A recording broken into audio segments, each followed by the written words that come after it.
भारत में 2014-2025 से के बीच में मूर्तियां बनाने पे जो खर्च हुआ है, चाहे स्टैचू ऑफ यूनिटी हो, चाहे अन्य तरह की मूर्तियां हो, लगभग वो पैसा खर्च हुआ है 7700 करोड़ यानी 8000 करोड़ के आसपास। इतने पैसे में 8000 तो नहीं लेकिन 800 स्कूल बन सकते थे और उन सभी स्कूलों का नाम सरदार पटेल महाविद्यालय रखा जाता, तो मुझे लगता है सरदार पटेल को ज्यादा बेहतर से लोग जान पाते और उसमें एक सब्जेक्ट ऐड किया जाता कि कैसे सरदार पटेल ने 546 रियासतों को एकजुट किया। द सब्जेक्ट ऑफ यूनिटी आप पढ़ाते तो लोग जान पाते, मगर इंटेंशन वो नहीं था। दूसरा, मंदिर निर्माण और मंदिर से जुड़े क्षेत्रों को विकास के लिए जो पैसा खर्च हुआ वो लगभग 98,000 करोड़ यानी 1 लाख करोड़ के आसपास है। अयोध्या मंदिर निर्माण में 3200 करोड़ रुपए लगे और मंदिर के साथ साथ अयोध्या का डेवलपमेंट हो इसलिए 85,000 करोड़ रुपए खर्च किया गया। कहाँ हुआ ये मुझे नहीं पता है, मगर सरकार ने इतना पैसा खर्च किया है। यानी कितना पैसा हो गया? लगभग 1,07,000 करोड़। उसके बाद कुंभ मेले में लगभग 15 से 16,000 करोड़ रुपए खर्च किया गया।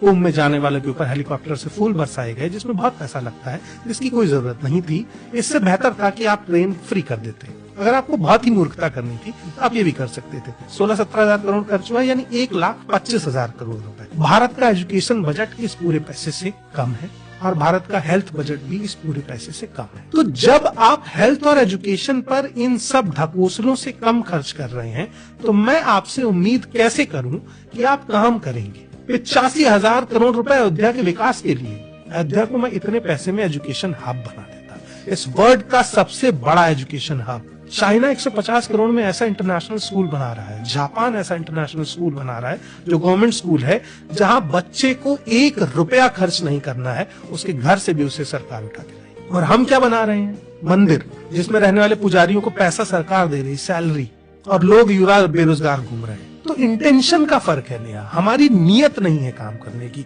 हमारे देश के नेता पैदाइशी कामचोर हैं, हमें ये मानना पड़ेगा, चाहे वो किसी पार्टी से आते हैं। आप मुझे कांग्रेसी कहें, भाजपाई कहें, आम आदमी पार्टी कहें, आप मुझे बहुजन समाज पार्टी का कहें, उससे मुझे कोई फर्क नहीं पड़ता। जो नेता पावर में आएगा वो चोर होगा अगर आप उसे चोरी से नहीं रोकेंगे। सिंपल सी बात है। आप इस भरोसे पे सरकार को नहीं छोड़ सकते कि ये मेरी पार्टी के लोग हैं तो ये चोरी नहीं करेंगे। तो ये डेटा बताता है कि आपकी अकाउंटेबिलिटी में कितना बड़ा लूपहोल है।